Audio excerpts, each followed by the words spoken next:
from the earth. And the earth was without form and void, and darkness was upon the face of the deep. Ang The cute! Spirit of God mounts upon the face of the waters. And God said, let there be light. Then a soul carrying the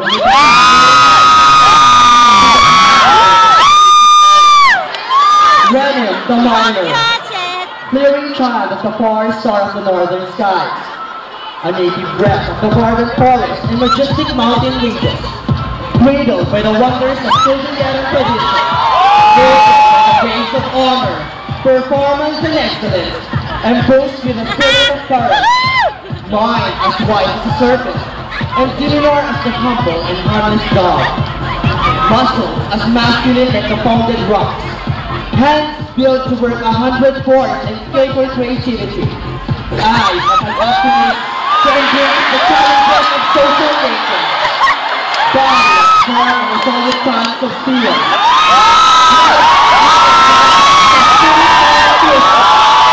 heart of the engineering and architecture society. The humble miner continues to be precious tools of any variety of what it used to be. The St. Louis University perseveres to mold individuals into its embrace. God's calling to harness talents and priceless abilities. The fair miner sees that the ore he dug is not so pure. Thus, he processes the gold ores into stages of purification. He settles the ores into fire. The student community is molded to maximize the potential and must pass the course with sweat and long suffering. With time, the pure particles of gold are amassed together, a mission to inspire individuals to productive professionals. Now, the gold are certainly ready. The created art of professionals are now ready to face the world surrounding them with the spirit of a true Louisian, a dazzling citizen carrying the pride and gratitude of his mother. We continue to fulfill the dream of the university's one goal and one soul. Renan, the undaunted miner of the northern skies, always ready to dig the deepest rocks of the earth, glancing to those precious stones of the rich new day.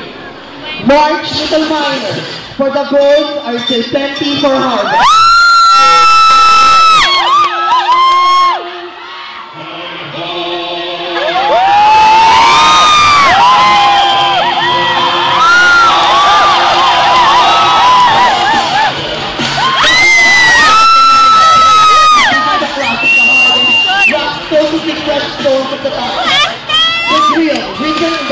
The grasp the thought, the triangles of the right hand that gives form to the importance of symmetry and balance. The physical and growing fast hand of the wheel, which agrees with the necessity of initializing any plan.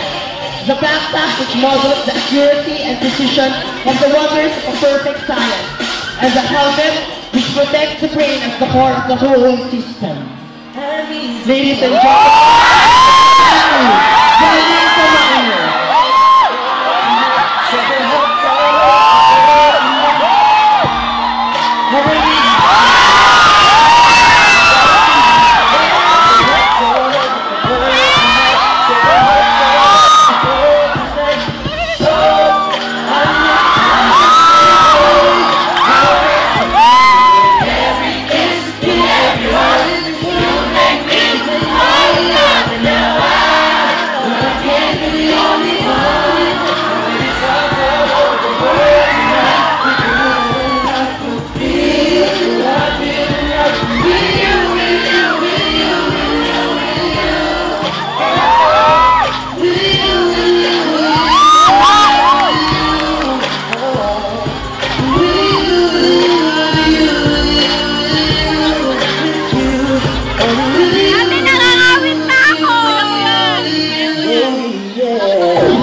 of the Engineering and Architecture Society, Renin the Minor.